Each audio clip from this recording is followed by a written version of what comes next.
Okay ba? Tama, tama.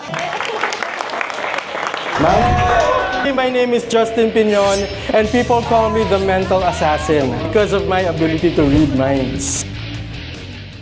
So what's your name, ma'am? Maria. Maria, sige dito ka. Maria, alam mo, Maria, kanina pa ako na-LSS papunta dito. Patay. Kasi alam kong kakanta si Ebe mamaya. So, na-LSS ako sa isang Ebe song.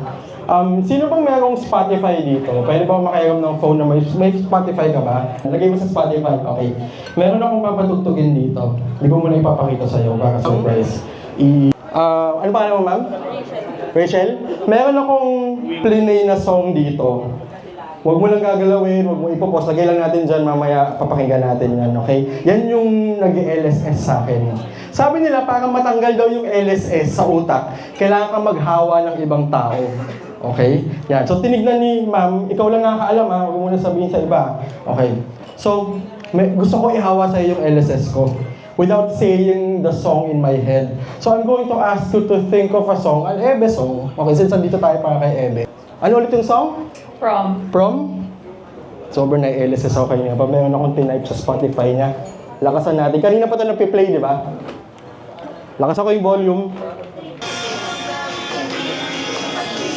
Galing. Okay ba? Tama, tama.